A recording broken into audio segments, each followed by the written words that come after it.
I've been hunting for years, but the creepiest things always seem to happen in the woods.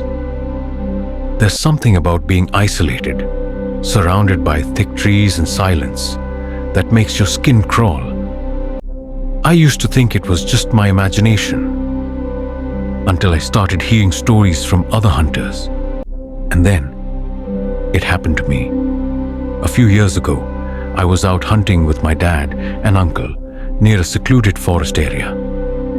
We'd been out since early morning and finally made camp around lunchtime. As we were sitting around eating, we all froze because we heard footsteps. Not animal sounds, human footsteps, crunching leaves, getting closer. But no one ever came out of the trees. We called out, thinking maybe it was another hunter. Silence. We waited, guns in hand, but no one answered. Eventually, the sound just stopped. Later that day, my dad walked down to the truck by himself to grab something. He was gone longer than expected. When he came back, he looked pale. He told us he'd heard the same footsteps behind him the whole way down the trail. But every time he stopped and turned around, there was nothing. He was so freaked out he jogged back to camp. Another time, years later, I was hunting solo in the same area. I had a climbing stand set up and was sitting quietly for hours. Just before dusk, I started hearing whispering. I swear on my life. It sounded like a voice just beneath me, like someone whispering up at my tree. But I couldn't see anything on the ground. I held my breath listening. It kept going. Low, mumbling. When I finally shined my flashlight, there was no one there. I left everything behind and ran to my truck. And it's not just me.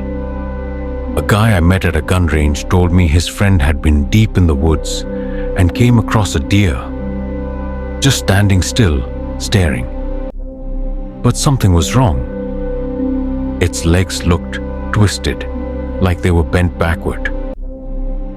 When the deer turned its head to look at him, it didn't move naturally. It was almost like it turned too far. Then it bolted straight into the woods, faster than any normal deer should move. He didn't sleep for days after that. Another friend swears he saw a man standing behind a tree wearing orange, like another hunter. But the man never moved, not even when my friend waved or called out. After a few seconds, he walked over to where the man had been and found nothing. No footprints, no movement, just empty woods. The creepiest story I've heard came from a father and son hunting team. They said they were out in the early morning, just before sunrise, when they heard a woman's voice in the woods. "Help me," it said. Soft, shaky, they froze. The voice came again, "No, please help." They followed it, thinking someone was hurt, but the deeper they went, the more the voice seemed to move, always just out of reach. Then it changed. It got deeper, angry, not human. They ran back to their truck and never hunted there again. I don't know what's out there. I've seen things, heard things, felt things that I can't explain. And the more I talk to other hunters, the more I realize I'm not the only one. There's something in those woods, and it doesn't want to be found. Friends, if you've ever experienced anything creepy in the wild, share your story in the comments. Don't forget to like, comment, and subscribe for more terrifying tales.